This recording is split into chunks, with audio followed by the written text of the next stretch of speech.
டிஎன்பிஎஸ்சியில் current அஃபேர்ஸில் அதுவும் மிக முக்கியமாக சோஷியல் இஷ்யூஸை கண்டிப்பாக கேட்பாங்க. ஈவன் அப்ஜெக்டிவ் டைப்பில் அண்டு டெஸ்கிரிப்டிவ் டைப்லன்னு சொல்லியிருந்தேன். அது நேற்று ஒரு மிக பெரிய ஒரு சோஷியல் இஷ்யூ ஒன்று கரண்ட் அஃபேர்ஸாக போயிட்டு இருந்தது.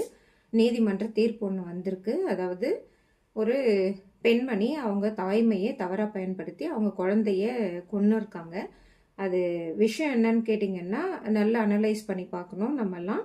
அதாவது டிஎன்பிஎஸ்சியை எக்ஸாம்ஸை இப்படி தான் கொண்டு போகணும், நம்ம அனலைஸ் பண்ணணும்.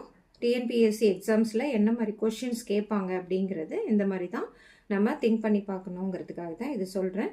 நேற்று நடந்த current affair, social issue and general knowledge இதெல்லாம் தெரிஞ்சுக்கணும், அனலைஸ் பண்ணணும். அவங்க கள்ளக்காதலில் விழுந்து ஒரு அதாவது திருமணத்தை மீறிய உறவு அப்படின்றது தான் அந்த செய்திகள் எல்லாம் போடுறாங்க. இந்த திருமணத்தை மீறிய உறவுனால ஒரு தாய்மையே மறந்து குழந்தைங்களை கொன்னுட்டாங்க. அவங்களுக்கு நீதிபதி செம்மல் அப்படிங்கிற மிகச்சிறந்த நீதிபதி அவங்க நீதிமன்றத்தில் ஒரு மனசுக்கு கஷ்டமான ஒரு தீர்ப்பை தந்திருக்காங்க. அந்த குழந்தைங்க இறந்தது தான் இல்லைங்களா, அதெல்லாம் ஒரு ஃபீலிங்ஸு. ஓகே, நம்மளோட நோக்கம் இந்த எக்ஸாம்ஸில் இந்த சோஷியல் இஷ்யூவை எப்படி அணுகிறது அப்படிங்கிறது தான். நீங்கள் டிஎன்பிஎஸ்சியோ ஐஏஎஸ்ஸோ பாஸ் பண்ணிவிட்டு ஒரு வேலையில் வந்து ஒரு சேரில் உட்காரும் போது இந்த சோஷியல் இஷ்யூஸ் எல்லாம் பார்ப்பீங்க. அது எப்படி அணுகணுங்கிறதுக்காக தான் இந்த எக்ஸாம்ஸ் எல்லாம் வைக்கப்படுது.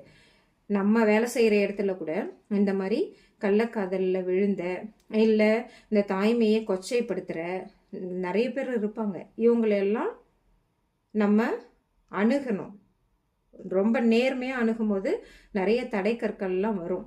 அந்த தடைக்கற்களை இப்போ படித்து அனலைஸ் பண்ணி நேர்மையான முறையில் எக்ஸாம் எழுதி, அதாவது இந்த கல்வெட்டுகள், தொல்பொருள் கல்வெட்டுகள், அப்புறம் இலக்கியம் சார்ந்தெல்லாம் கேட்டிங்க அப்படிங்கிறதெல்லாம் அந்த நெகட்டிவிட்டி சென்ஸ் எல்லாம் விட்டுட்டு நம்ம எப்படி படிக்கணுங்கிறதுல தான் நம்ம கவனம் செலுத்தணும்.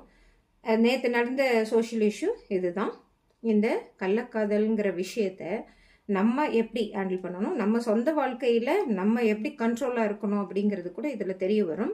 நம்ம சும்மா வெறுமனே எக்ஸாமுக்காக படிக்கிறது இல்லை. இதெல்லாம் நம்ம வாழ்க்கையில் இந்த சமுதாயத்தை முன்னேற்றத்துக்கான நல்ல வழிமுறைகளை டிஎன்பிஎஸ்சியோ இல்லை யூபிஎஸ்சியோ வழிகாட்டுதல் செய்து சிலபஸை கொண்டு வந்திருக்காங்க. அந்த சிலபஸையும் மீறிய இந்த மாதிரி கரண்ட் அஃபேர்ஸ் எல்லாம் கரெக்டாக படிங்க. Okay, thank you.